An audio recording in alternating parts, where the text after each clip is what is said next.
আমরা চেষ্টা করব যে আজকেই মাগরিবের আগে আমাদের প্রয়োজনীয় জিনিস নিয়ে আমরা মসজিদে প্রবেশ করব। পারবো না ইনশাল্লাহ? দেখেন, ইতিকাফের অনেক ফজিলত রয়েছে। হযরত আব্দুল্লাহ ইবনে আব্বাস রাদিয়াল্লাহু তাআলা আনহু থেকে বর্ণিত, তিনি বলছেন, যখন কোনো ব্যক্তি ইতিকাফ থাকে তার গুনাহ মাফ হয় এবং ওই ব্যক্তি ইতিকাফে থাকা অবস্থায় বাহিরে যে সমস্ত ইবাদত সে করতে পারত কিন্তু করতে পারতেছে না এখন মসজিদে থাকার কারণে, বাহিরে থাকলে সম্ভাব্য যে সমস্ত আমল সে করতে পারত সে মসজিদে বসে থেকেই সেই সমস্ত আমলের সওয়াব পেয়ে যাবে। সুবহানাল্লাহ। বুঝতে পারতেছেন? আপনি বাহিরে থাকলে মানুষের উপকার করতে পারতেন, ভালো কাজ। আপনি বাহিরে থাকলে রোগীর বিমার কুরসি করতে পারতেন, অসুস্থ ব্যক্তিকে দেখতে পারতেন, ভালো কাজ। আপনি বাহিরে থাকলে কাহারও জানাজার উপস্থিত থাকতে পারতেন, ভালো কাজ। আব্দুল্লাহ ইবনে আব্বাস রাদিয়াল্লাহু তাআলা বলছেন, যখন কোনো ব্যক্তি ইতিকাফে থাকে সে মসজিদে বসে থেকেই, আপনার কিছু করতে হবে না, শুধু নিয়ত করে আপনি প্রবেশ করছেন, মসজিদে অবস্থান করতেছেন, আপনি বসে থেকেই বাহিরে ওই সমস্ত ইবাদতগুলো যে সওয়াবটা পাওয়া যেত আপনি মসজিদে বসে থেকেই সওয়াবগুলো পাবেন। তাহলে ইতিকাফ করা যাবে না? আল্লাহ রাসূল সাল্লাল্লাহু আলাইহি ওয়াসাল্লাম, এখান থেকে আমরা আরেকটা ইবাদতের কথা জানতে পারি। আল্লাহ রাসূল সাল্লাল্লাহু আলাইহি ওয়াসাল্লাম হযরত আম্মা জান আয়েশা সিদ্দিকা রাদিয়াল্লাহু তাআলা বলছেন যে যখন রমাদানের শেষের দশক এসে যেত তখন আল্লাহ রাসূল মাজায় গামছা বেঁধে, তার মানে কি গামছা বাঁধছে না, এটা একটা গুরুত্ব বোঝাচ্ছে, এটা একটা বাগধারা যে মাজায় গামছা বেঁধে কাজে লেগে পড়ছে। আল্লাহ রাসূল মাজায় গামছা বেঁধে ইবাদতের জন্য প্রস্তুত হয়ে যেতেন, সারা রাত তিনি ইবাদত করতেন এবং তিনি তার আত্মীয় স্বজনদেরকে, আহাল পরিবারদেরকে ডাকে দিতেন, জাগ্রত করে দিতেন, তোমরাও ইবাদত করো। এখান থেকে আমরা বুঝতে পারি আমরা এই শেষের দশকে এসে চুপি চুপি ইবাদত করব না। আমরা যখন ইবাদত করব তখন পরিবারের লোকদেরকে সবাইকে জাগিয়ে তুলব, উঠো ইবাদত করো, যেটা আল্লাহ রাসূল করছেন। এর জন্য আমরাও কি করব? সবাইকে আগে উঠায় দিব, ইবাদত করো, শেষের দশক, লাইলাতুল কদর মিস হওয়া যাবে না। তো এটা হচ্ছে ইতিকাফ। ইতিকাফ শব্দের অর্থ নিজেকে মসজিদে, আল্লাহর ঘরে নিজেই আটকিয়ে রাখা, নিজেকে নিজেই বন্ধ করে রাখা। ইতিকাফের নিয়তে, সওয়াবের নিয়তে, আল্লাহর রাজি খুশির জন্য কোনো ব্যক্তি নিজেকে মসজিদে বন্ধ করে রাখাকে ইতিকাফ বলা হয়। আমরা ইতিকাফে থাকবো, ইতিকাফে থাকলে নিয়ত করে ঢুকলে, বসে থাকলেও আমরা সওয়াব পেয়ে যাব। এই জন্য আমরা প্রত্যেকে চেষ্টা করব ইতিকাফ করার। পারবো না ইনশাল্লাহ? আমরা ইতিকাফ করব। এবং এখানে গুরুত্বপূর্ণ কথা হচ্ছে, আপনাদের এলাকায় অর্থাৎ যেগুলো মসজিদে 5 ওয়াক্ত নামাজ হয়, মনে রাখবেন, যেগুলো মসজিদে 5 ওয়াক্ত নামাজ হয় এবং মসজিদটা ওয়াকফকৃত, এর থেকে বোঝা যায় আপনি যদি সরকারি মসজিদে থাকেন ইতিকাফ হবে, ওয়াকফকৃত না। আপনি কোন প্রতিষ্ঠানের একতলায় নামাজ পড়ার জন্য দিছে, ওখানে ইতিকাফ থাকা যাবে? আপনার জন্য ওয়াকফকৃত হতে হবে, যেটা আল্লাহর জন্য ওয়াকফ। সেই রকম জায়গায় আমরা ইতিকাফে থাকব। গুরুত্বপূর্ণ কথা হচ্ছে একজন ব্যক্তি থাকতেই হবে। এতে যদি আপনার ওই ব্যক্তিকে টাকা দিতে হয় যে ভাই তুমি ইতিকাফে থাকো, তোমাকে আমি টাকা দিব, তোমাকে আমি খাবার দিব, এটাও যদি করতে হয় তাও করবেন। আমার কথা বোঝা গেল? আপনাদের মধ্যে কোনো ব্যক্তি যদি থাকতে রাজি না হয়, আপনারা তাকে বলেন যে ভাই তুমি মসজিদে থাকো, তোমাকে আমি টাকা দিব, তোমাকে আমি খাবার দিব, তাও থাকো। কেউ যদি না থাকে প্রত্যেকেই গুনাহগার হবে। এই জন্য আমরা প্রত্যেকেই চেষ্টা করবো ইতিকাফ থাকার ইনশাআল্লাহ। দ্বিতীয় নাম্বার আমল লাইলাতুল কদর, শবে কদর। এটা মোস্ট ইম্পর্টেন্ট একটা আমল, অনেক গুরুত্বপূর্ণ। দেখেন, রমাদান মাসের গুরুত্ব এটা এসেছে কই থেকে, কেন এসেছে? কোরআনের কারণে। এবং কোরআনটা নাজিল হয়েছে যেই রাত্রিতে, সেই রাত্রিতেই হচ্ছে লাইলাতুল কদর। আল্লাহ তাআলা বলছেন ইন্না আনজালনাহু ফি লাইলাতিল কদর। আল্লাহ বলছেন ইন্না আনজালনাহু ফি লাইলাতিল কদর, আমি কোরআনকে নাজিল করেছি লাইলাতুল কদরে। আমি কোরআনকে নাজিল করেছি লাইলাতুল কদরে। অর্থাৎ লাইলাতুল কদরের রাত কয়টা বলেন তো? একটা। আমার কথা বুঝতেছেন? লাইলাতুল কদরের রাত কয়টা? একটা। আমাদের প্রশ্ন হতে পারে যে আল্লাহ তাআলা লাইলাতুল কদরে কোরআনকে নাজিল করেছেন, এটা শুনেন, এটা গুরুত্বপূর্ণ কথা। লাইলাতুল কদরে আল্লাহ তাআলা কোরআনকে নাজিল করেছেন, অথচ আমরা তো জানি যে আল্লাহ তাআলা কোরআন নাজিল করেছে 23 বছরে, ঠিক না? 23 বছরে করছে। তাহলে লাইলাতুল কদরে কিভাবে নাজিল করলো? তো শব্দ হচ্ছে দুটা, একটা হচ্ছে ইনজাল আর একটা হচ্ছে তানজিল। ইনজাল শব্দের অর্থ একবারে নাজিল করা, তানজিল শব্দের অর্থ ধীরে ধীরে পর্যায়ক্রমে নাজিল করা। আল্লাহ তাআলা লৌহে মাহফুজ থেকে কোরআনকে বাইতুল ইজ্জাহ, একটা ঘর আছে বাইতুল ইজ্জাহ, এই ঘরে আল্লাহ তাআলা একদিনে লাইলাতুল কদরে নাজিল করছেন। সুবহানাল্লাহ পড়েন। বাইতুল ইজ্জার ঘর কোনটা? বলা হয় যে বাইতুল ইজ্জার ঘরের গোড়াটা হচ্ছে প্রথম আসমানে এবং তার মাথাটা হচ্ছে সপ্তম আসমানে। সুবহানাল্লাহ পড়েন। এই ঘরে আল্লাহ তাআলা লাউহে মাহফুজ থেকে কোরআনকে নাজিল করেছেন লাইলাতুল কদরে, এবং এই বাইতুল ইজ্জা থেকে নিয়ে কোরআনকে নবীজির উপর নাজিল করেছেন 23 বছরে। সুবহানাল্লাহ। বোঝা গেল? তাহলে আমাদের একটা সংশয় দূর হয়ে গেল যে কোরআন নাজিল হয়েছে লাইলাতুল কদরে, কিন্তু সেটা এক রাত্রিতে কিভাবে হলো আর 23 বছরে কিভাবে নাজিল হলো? এই সমস্যার সমাধান হয়ে গেছে। আল্লাহ তাআলা বলছেন ইন্না আনজালনাহু ফি লাইলাতিল কদর, আমি কোরআনকে নাজিল করেছি লাইলাতুল কদরে। লাইলাতুল কদর কি? নবীকে জিজ্ঞাসা করছেন, ও নবী আপনি জানেন? ওয়া মা আদরাকা মা লাইলাতুল কদর, ও নবী আপনি কি জানেন লাইলাতুল কদর কি? নবী চুপ রয়েছেন। আল্লাহ তাআলা বলছেন লাইলাতুল কদরি খায়রুম মিন আলফি শাহর, ও নবী জানেন লাইলাতুল কদর হলো এমন একটি রাত যে মাসের গুরুত্ব 1000 মাসের চেয়ে উত্তম। 1000 মাস। এই সূরাটা আল্লাহ নাজিল করেছেন, কারণ কি? একটা প্রেক্ষাপট রয়েছে। বিশ্বনবী সাল্লাল্লাহু আলাইহি ওয়াসাল্লাম একবার সাহাবায়ে কেরামদেরকে বসায় রাখছেন, ও আমার সাহাবীরা একটা খবর শুনো। বনি ইসরাইলের মধ্যে একজন ব্যক্তি ছিল, যেই ব্যক্তি 1000 মাস যে ব্যক্তি প্রতিদিন রোজা রেখেছে, প্রতি রাতে সে তাহাজ্জুদের নামাজ পড়েছে এবং 1000 মাস লাগাতার ওই ব্যক্তি জিহাদের ময়দানে অংশগ্রহণ করেছে। সুবহানাল্লাহ পড়েন। আপনি চিন্তা করতে পারেন, একজন ব্যক্তি 1000 মাস রোজা রাখছেন, 1000 মাস তাহাজ্জুদের নামাজ পড়ছেন, 1000 মাস জিহাদে অংশগ্রহণ করছেন। এই কথা শুনলে কি সাহাবীদের মাথা ঠিক থাকে? সাহাবায়ে কেরাম পাগল হয়ে গেলেন, কি ব্যাপার ইয়া রাসূলুল্লাহ, আমাদের হায়াত তো আর 1000 মাস হয় না, আমাদের হায়াত 60 থেকে 70 বছর, তাহলে আমরা কি করব? যে ব্যক্তি ইবাদতের মজা পায় সে কষ্ট পাবে না? সে বলছে ইয়া রাসূলুল্লাহ আমরা কি করব? আমরা চাইলেও তো আমাদের হায়াতকে আমরা বাড়িয়ে নিতে পারছি না, তাহলে আমরা কি করব? আল্লাহ তাআলা সে সময় এই সূরাটা নাজিল করে দিলেন, কারণ আল্লাহ তাআলা সাহাবায়ে কেরামদেরকে অত্যন্ত ভালোবাসতেন।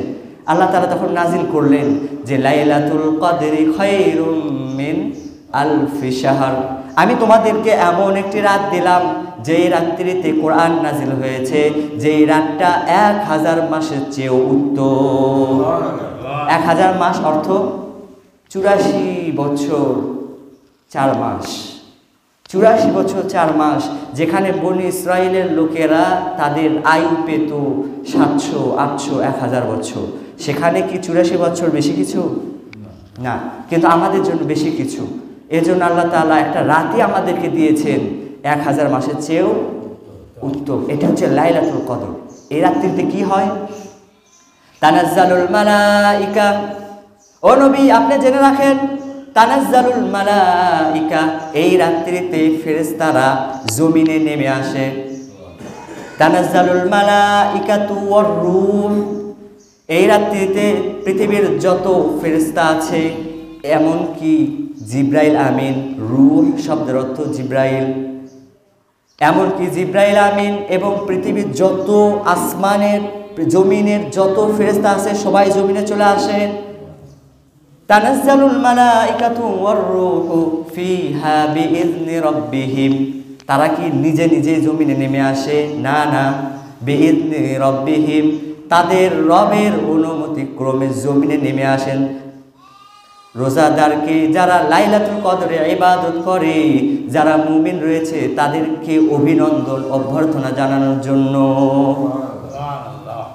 আপনি চিন্তা করতে পারেন, এখানে একজন যদি সম্মানিত ব্যক্তি আসে, আমরা তাকে সম্মান জানাবো, সেই ব্যক্তির জন্য এটা সম্মানজনক। আল্লাহ বলছেন লাইলাতুল কদরে মুমিনের জন্য, রোজাদারের জন্য, যে ব্যক্তি লাইলাতুল কদর পেয়েছে সেই ব্যক্তিকে সম্মান জানানোর জন্য আসমানে যত ফেরেশতা আছে, এমনকি তাদের লিডার জিব্রাইল আমিন, তারা সবাই আমার অনুমতি ক্রমে জমিনে তাদেরকে অভ্যর্থনা জানানোর জন্য উপস্থিত হয়ে যায়। তানাজ্জালুল মালাইকাতু ওয়ার রূহু ফিহা বিইذনি রাব্বিহিম মিন কুল্লি আমর।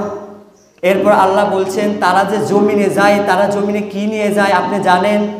বিকুল্লি আমর, জমিনের যত গুরুত্বপূর্ণ জিনিস রয়েছে, যত রকমের কাজ রয়েছে, প্রত্যেকটা জিনিসকে নিয়ে তারা জমিনে যায়। যেমন গুরুত্বপূর্ণ জিনিস, যেমন এই লাইলাতুল কদর থেকে নিয়ে পরবর্তী লাইলাতুল কদর পর্যন্ত একজন মানুষের জীবনে যত কিছু ঘটবে, সে চাকরি পাবে কি হারাবে, সে কতটুকু রিজিক পাবে বা হারাবে, সে মৃত্যুবরণ করবে না কবে জন্মগ্রহণ করবে, সে বিবাহ করবে না তার বিচ্ছেদ হবে, যত রকমের জিনিস রয়েছে, আল্লাহ বলেন এই রাত্রিতে জিব্রাইল আমিন এবং ফেরেশতারা এই সমস্ত জিনিস নিয়ে জমিনে চলে যায়। আপনি কি করবেন? আপনি এই রমাদানে একা একা ইফতারি করছেন, পরবর্তী রমাদানে হয়তো আপনার স্ত্রীর হাতে ইফতারি করবেন, এটা এই রাত্রিতে নির্ধারণ হয়ে যাবে। এটা হচ্ছে লাইলাতুল কদর। সালাম, এরপর আল্লাহ বলছে সালাম। এরপরে জমিনের মধ্যে যখন ফেরেশতারা তাদের যত রকমের বাহিনী রয়েছে সবাইকে নিয়ে জমিনে উপস্থিত হবে, জমিনে উপস্থিত হওয়ার পর তাদের ভাগ্য নিয়ে আসলো এবং সালাম, এবং জমিনের দুনিয়ার মানুষের জন্য তারা শান্তি নিয়ে আসবে। হিয়া হাত্তা মাতলাইল ফাজর, কতক্ষণ পর্যন্ত? ফজর পর্যন্ত। এজন্য আল্লাহ রসুলকে আল্লাহ তাআলা কোরআনে জানিয়ে দিলেন যে সাহাবীরা তোমরা চিন্তা করো না, তোমাদের জন্য এমন একটি রাত আমি দিয়েছি যে রাত্রিতে ফেরেশতারা তোমাদেরকে অভ্যর্থনা জানাবে, তোমাদের ভাগ্য, তোমাদের কার জীবনে কি ঘটবে সে সমস্ত তোমাদের জন্য নিয়ে আসবে এবং তোমাদের জন্য পরিপূর্ণরূপে শান্তি নাজিল করা হবে। এটা হচ্ছে লাইলাতুল কদর, এটা হচ্ছে লাইলাতুল কদর। তাহলে এই রাতটা আমাদের পাওয়ার প্রয়োজন আছে না? আমরা প্রত্যেককে চেষ্টা করব এই রাত যেন আমাদের মিস না হয়। আসলে মূলত এই রাতটা আল্লাহ রসুলকে আল্লাহ তাআলা জানিয়ে দিয়েছিলেন যে হে নবী অমুক দিন হবে লাইলাতুল কদর। এই কথাটা নবীজি জেনেছিলেন, কিন্তু এই কথাটা বলার জন্য যখন নবীজির ঘর থেকে মসজিদে প্রবেশ করছেন, এই কথাটা বলবেন, নবীজির ঘর মসজিদের পাশেই ছিল। নবীজি যখন বের হয়েছেন কথাটা বলার জন্য, এমত অবস্থায় ফেরেশতারা সেখানে সাহাবায়ে কেরামরা উপস্থিত ছিল। নবী যে কথাটা বলবেন, এ সময় দুইজন সাহাবী নিজেদের মধ্যে ঝগড়া বেঁধে গেছে। বুঝতে পারছেন? দেখেন ঝগড়া বিবাদ এটা কত বড় একটা নেয়ামত। আমাদেরকে জানিয়েই দেওয়া হতো যে লাইলাতুল কদরটা কবে হবে, এই কথাটা আমাদেরকে বলেই দেওয়া হতো, কিন্তু আল্লাহ যা করেন ভালোর জন্য করেন। ওই সময় দুইজন সাহাবী ঝগড়া বেঁধে গেছে, আল্লাহ রসুল বলছেন যে আল্লাহ আমার থেকে এই জ্ঞানটা উঠিয়ে নিয়েছেন, আমি ভুলে গেছি, আমি যে তোমাদেরকে বলবো আমি ভুলে গেছি যে লাইলাতুল কদরটা কবে। এতে একটা উপকার কি, যদি বলা হতো যে লাইলাতুল কদর 27 রাত্রিতে, তাহলে দেখবেন মসজিদে আর মুসল্লিদেরকে জায়গা দেওয়া যাবে না, তখন আবার মসজিদ হয়তো 2 তালা ভেঙে 3 তালা করা লাগতো, ক্ষতি না বলেন? এমন দিন মুসল্লি নাই, কিন্তু এই লাইলাতুল কদরের জন্য কি করা লাগতো আর বলেন না? 3 তালা করা লাগতো। এখন যেমন মসজিদটা 2 কাতার হইলেই চলতো, কিন্তু জুমার দিনে এত মুসল্লি, এদের জন্য মসজিদ কি করা লাগছে? 5 কাতার করা লাগছে। তাহলে ওই দিনের জন্য বেশি করা লাগতো না? এতে মানুষের অর্থের ক্ষয় হতো, এই কারণে আল্লাহ তাআলা দেখেন ভুলাইয়া দিচ্ছেন, বুঝছেন? লাইলাতুল কদর শেষের বেজর রাত্রিতে তালাশ করতে বলা হয়েছে, তবে কিছু কিছু রেওয়ায়াতে জানা যায় 27, আবার কিছু কিছুতে বলা হয়েছে যে লাইলাতুল কদরের রাত্রিটা, যেদিন লাইলাতুল কদর হবে ওই দিন রাতের আবহাওয়াটা হবে নাতিশীতোষ্ণ, না শীত না গরম। পরবর্তী দিন, পরের দিনের সূর্যর তাপ, সূর্য উঠবে ঠিকই কিন্তু তার কোনো কিরণ থাকবে না, অর্থাৎ পরের দিন সকালে যখন সূর্য উঠে আমাদের শরীরের মধ্যে একটা তাপ লাগে, জ্বলাজ্বলি শুরু হয়ে যায়। হাদিসে আসছে যে যেই দিন লাইলাতুল কদর হবে তার পরের দিনে মানুষের গায়ে সূর্যের আলোটা লাগবে না, ঠান্ডা ঠান্ডা একটা ভাব থাকবে। এই সমস্ত জিনিস দ্বারা আমরা ফাইন্ড আউট করতে পারি যে লাইলাতুল কদর কবে, বুঝেন নাই? কিন্তু আমাদেরকে তালাশ করতে হবে। 27 যে হবে এমন কোনো কথা না, আপনারা যে 27 দিনে ভিড় করবেন এমন কথা না, 21-এও পার হয়ে যেতে পারে, 23-এও পারে। আমরা প্রত্যেকেই লাইলাতুল কদরকে পাওয়ার চেষ্টা করব। একটা যদি পেয়ে যান, একটা যদি পান, আপনার জীবন ধন্য। খালি একটা যদি পান, এই জন্য জানি না কে কয়দিন বাঁচবো। এই শেষের দশকে আমরা না হলেও ফাঁকিবাজ মুসল্লি, না হলেও এই বেজর রাতগুলোতে আমল করার চেষ্টা করব ইনশাআল্লাহ। আমরা এই আমল করার চেষ্টা করব। এবং গুরুত্বপূর্ণ একটা মাসালা গত সপ্তাহে বলা হয়নি, যে সদকাতুল ফিতর। আপনারা দিছেন কেউ? দেখেন, সদকাতুল ফিতর এটার নেশাব এবং জাকাতের নেশাব একই জিনিস। আপনার যখন জাকাতের আপনি যখন উপযুক্ত হবেন, আপনার সদকায়ে ফিতর উপযুক্ত হবেন, এগুলো আমরা জানি। তো সদকায়ে ফিতর কি? জাকাতের জন্য আপনার বয়স হতে হবে, কিন্তু সদকায়ে ফিতর ছোট বাচ্চারও দেওয়া যায়, আপনি আপনার সন্তানেরটাও দিবেন। এটা হচ্ছে সদকায়ে ফিতর দেওয়া। এবং সদকায়ে ফিতর যে আমরা দিব, কতটুকু দিব? দেখেন, হাদিসের মধ্যে আসছে 5টা জিনিসের কথা: খেজুর, কিশমিশ, পনির, জব, গম। কয়টা জিনিস? 5টা জিনিসের কথা আসছে। আমরা এইগুলোর দাম অনুযায়ী দেওয়ার চেষ্টা করব। মনে রাখবেন যে শুধুমাত্র গম ব্যতীত বাকি যে 4টা রয়েছে, খেজুর বলেন, বাকি যে 4টা, গম বাদ দিয়ে বাকি যে 4টা, এগুলোর জন্য 100, এগুলোর জন্য 100 অর্থাৎ 3 কেজি 300 গ্রাম। একদম সহজ সরল ভাষায়, অত বুঝাইলে মাথার মধ্যে প্যাঁচ বসে যাবে। 3 কেজি 300 গ্রাম। এখন আপনি সেটা খেজুর দিয়ে দেন, বা পনির দিয়ে দেন, বা জব দিয়ে দেন, আপনার ইচ্ছা, বা কিশমিশ দিয়ে দেন। যদি এই 4টাতে দেন, তাহলে আপনাকে 3 কেজি 300 গ্রামের যে মূল্য হয় এই 4টা জিনিসের, ওইটুকু জিনিস আপনাকে সদকায়ে ফিতর দিতে হবে। বুঝতে পারছেন? এটা হচ্ছে কথা। এবং যদি আপনি গম দিয়ে দেন, তাহলে আপনাকে নিসফ স, অর্থাৎ অর্ধেক স, 100 নিসফ স মানে তার অর্ধেক, অর্থাৎ 1 কেজি 665 গ্রাম। আপনি একদম মানে ভালোভাবে 1 কেজি 700 গ্রাম। এই 1 কেজি 700 গ্রাম গমের দাম এই দুর্গাহাটা বাজারের যেই মূল্য হয়, এই অনুযায়ী যে কয় টাকা হয় আপনি দিয়ে দিবেন। এটাকে আমাদেরকে সহজ করার জন্য আমাদের বগুড়া ইমাম মুয়াজ্জিন সমিতি, এগুলো থেকে আমাদেরকে একটা হিসাব দেওয়া হয়েছে যে 100 টাকা, এরকম হিসাব দেওয়া হয়েছে। আর আপনারা দেখে নেবেন, হিসাব আমি বলে দিলাম, 1 কেজি 700 গ্রাম, আর যদি ওই 4টা দিয়ে দেন তাহলে 3 কেজি 300 গ্রাম। বুঝতে পারছেন? এতে সর্বনিম্ন দাঁড়ায় যে 100 টাকা, সর্বোচ্চ দাঁড়ায় 2800 টাকা। এটা। এখন আপনাদের ভিতর বিভিন্ন কোয়ালিটির মুসল্লি আছেন, তাদের অবস্থা, আর্থিক অবস্থা এক একজনের এক এক রকম। এখন আপনি যদি হন কোটি টাকার মালিক, কিন্তু আপনি দিচ্ছেন ওই 100 টাকা, তাহলে হবে? তা হবে না। আপনার অবস্থা ভেদে আপনি দিবেন। আপনি যদি অবস্থা একটু ছোট মানের হয়, তাহলে আপনি ছোট মানের দিলেন। আপনার অবস্থা যদি বেশি হয়, তাহলে আপনি খেজুরে হিসাব করলেন, করে আপনি ওই অনুযায়ী উচ্চ মানের দিলেন। এটা একদম আপনার উপর। এই কাজটা আমরা করব। আর সমস্যা সেখানে এই অনুযায়ী আমরা সদকায়ে ফিতর দিয়ে দিব ইনশাআল্লাহ।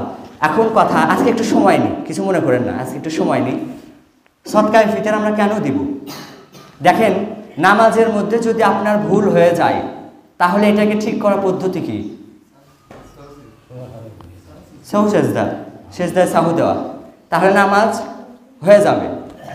আপনার রোজা যে কবুল হয়েছে, এটা কি আপনি জানেন? না। আপনার রোজার ভিতর বিভিন্ন ভুল ভ্রান্তি হতে পারে।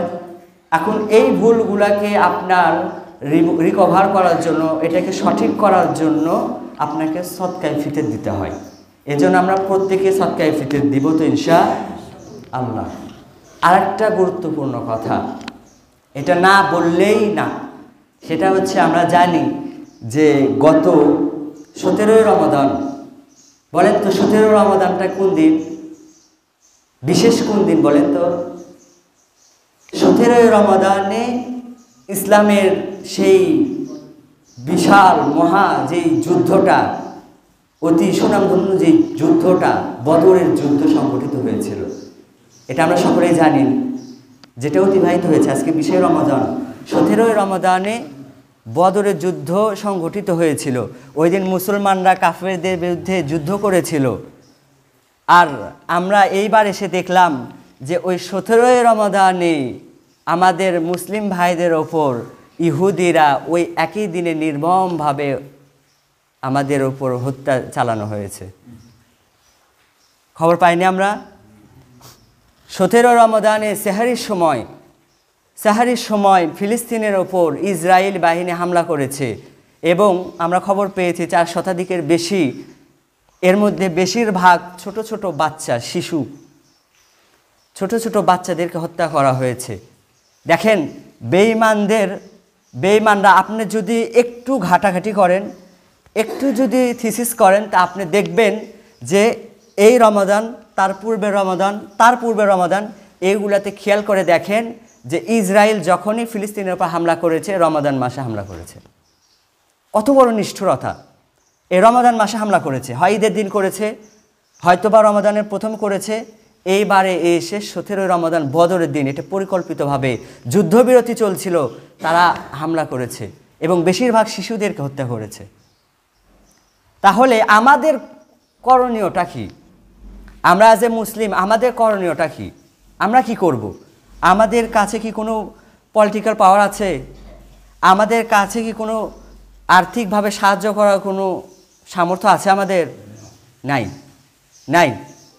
আমাদের আর্থিকভাবে সাহায্য যে যতটুকু পারি আমরা সাহায্য করব, আছে না? আমরা কিছু টাকা তো তাদের জন্য পাঠাইতে পারি।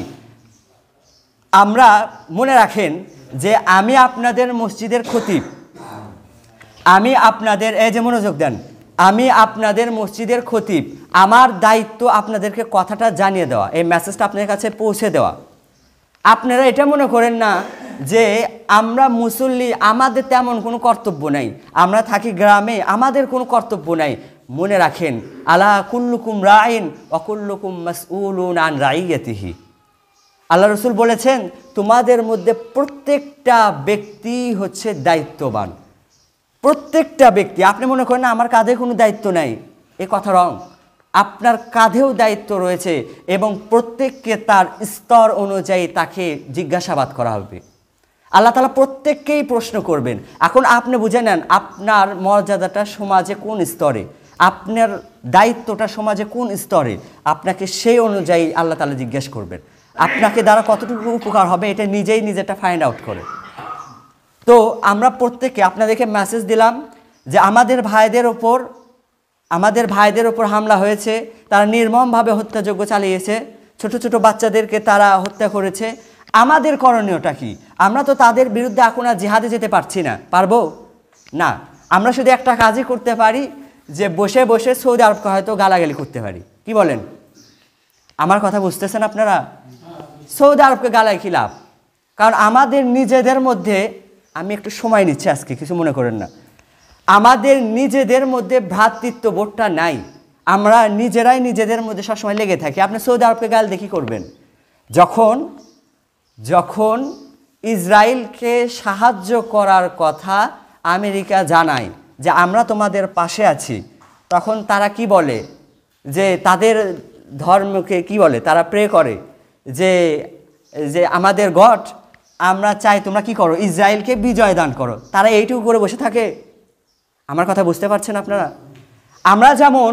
আমরা যেমন নামাজের পর হাত তুলে দোয়া করি যে আল্লাহ আমাদের ফিলিস্তিনি ভাইদেরকে তুমি সাহায্য করো, তাদেরকে বিজয় দান করো, ইসরায়েলদেরকে তুমি ধ্বংস করে দাও, আমাদের কাছে এতটুকুই।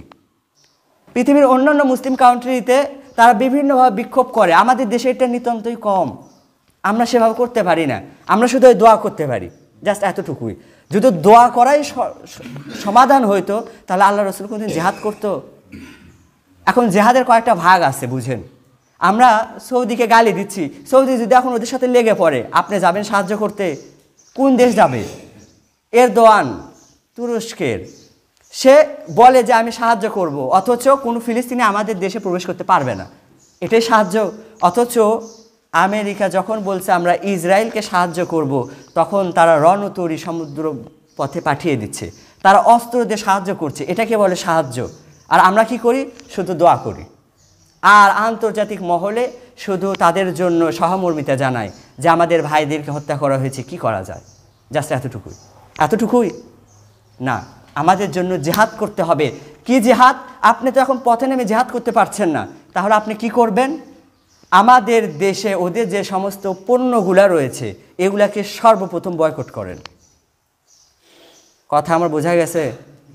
আপনাদের মধ্যে যারা ব্যবসায়িক রয়েছেন, যারা আপনাদের বিভিন্ন দোকানে যারা বিভিন্ন পণ্য তোলার সময় বি কেয়ারফুল, একটা পণ্য যেন ইসরায়েলি না হয়। ঈদের দিন সকাল হলেই তো আমরা ভরপেট বিরিয়ানি খেয়ে কোকোকলা খেতে বসে যাব, খাবেন তো? কি বলেন? এই কোক নিয়ে আসো, এক বোতল নিয়ে এসে খাচ্ছেন, আপনার লজ্জা নাই যে এই কোকটা কে বানিয়েছে? আপনি 7 আপ খাচ্ছেন, লজ্জা নাই? কে বানিয়েছে এটা? আপনি ফাইন্ড আউট করেন যে কতগুলো পণ্য রয়েছে। এখনই যদি আপনাদের প্রত্যেকের বাসায় যদি অভিযান চালানো হয়, তাহলে প্রত্যেকটা জিনিসই বের হবে ইসরায়েলি, প্রত্যেকটা। তাহলে আপনি কি মুসলমান হইলেন? আপনাদেরকে আমি জানাচ্ছি, আপনারা কীভাবে নিজেরা সতর্ক হবেন, এটা আপনাদের দায়িত্ব। প্রত্যেককে চেষ্টা করবেন নিজেদের বাসায় যা আছে, আপনি তো এখন সেটা ফের করে আপনার লস করতে পারেন না, কিন্তু পরবর্তীতে যখন আপনি দোকানে কিনতে যাবেন, আপনার সর্বপ্রথম কাজ এটা ইসরায়েলি পণ্য কিনা। আপনারা যা যুবক ভাই আছেন, আপনারা অনেক অ্যাডভান্স, আপনাদের দায়িত্ব এটা, আমি দায়িত্ব দিয়ে যাচ্ছি, এটা আপনাদের দায়িত্ব, ইমানি দায়িত্ব। আপনার প্রত্যেককেই নেটে পাবেন, বের করে নেবেন, একটা বের করে নেবেন যেখানে দেওয়া রয়েছে যে ইসরায়েলি পণ্য কোনগুলা। এই পণ্যগুলো আমরা কেউ কিনবো না। আপনার ঘরে যে ব্রাশ করেন, সেই ব্রাশ, পেস্ট, এগুলো সবই তো ইসরায়েলি। আমাদের দেশীয় পণ্য নাই। আমাদের দেশীয় পণ্যগুলো আমরা কেনার চেষ্টা করবো। আল্লাহ আমাদের সকলকে তৌফিক দান করুক, সকল আল্লাহুম্মা আমিন। পারবো না ইনশাল্লাহ? দেখেন, এটা খুব সহজ, এটা খুবই সহজ। আপনাকে রক্তও দিতে হচ্ছে না, আপনাকে টাকাও দিতে হচ্ছে না। জাস্ট আপনার দেশ থেকে ওদের পণ্যগুলোকে বাদ দেন, ওদের পণ্যগুলো কিনেন না, ওদের মার্কেটকে ডাউন করেন, তাহলেই দেখবেন ওদের কিছুটা হলেও আর কিছুটা সংকুচিত হয়ে যাবে। এটাই একটা মাধ্যম। কারণ পৃথিবীতে ইকোনমিক সিস্টেম যেই দেশে যত ভালো, সেই দেশ তত উপরে। যেই দেশে ইকোনমিক সিস্টেমটা মজবুত, এখন যদি ওই ইকোনমিক সিস্টেমটা, অর্থনৈতিক অবস্থাকে ডাউন করতে চান, তাহলে বয়কট ছাড়া আমাদের কোনো উপায় নাই। আপনাদেরকে আমি মেসেজ দিলাম, আপনারা মানবেন কি মানবেন না, মনে রাখেন, আলা কুল্লুকুম রাইন ওয়া কুল্লুকুম মাসউলুন আন রাইয়াতিহি। প্রত্যেকেই জবাবদিহিতা হতে হবে। পারবো না? আমরা প্রত্যেককেই চেষ্টা করবো এই জিনিসগুলোকে ছেড়ে দেওয়ার। আল্লাহ তাআলা আমাদের প্রত্যেককে যে কথাগুলো বললাম, আর আরেকটা কথা বলি, সবাই তো পরে আসছেন, আজকে থেকে এতেকাফ, যারা এতেকাফে থাকবেন মাগরিবের আগেই মসজিদে প্রবেশ করবেন, এতেকাফের নিয়তে। পারবো না ইনশাল্লাহ? এতেকাফ করব, ফজিলত কি বলে দিয়েছি, আপনারা জেনে নিন, যারা যারা শুনতে পারেননি জেনে নিন। আমরা প্রত্যেকে এতেকাফ থাকবো। লাইলাতুল কদর যেন আমাদের কারো মিস না যায়। আল্লাহ আমাদের প্রত্যেককে লাইলাতুল কদর পাওয়ার তৌফিক দান করুক। সকলে আল্লাহুম্মা আমিন। ওয়া আখির দাওয়ানা আলহামদুলিল্লাহি রাব্বিল আলামিন। যারা সুন্নাত পড়েন সুন্নাত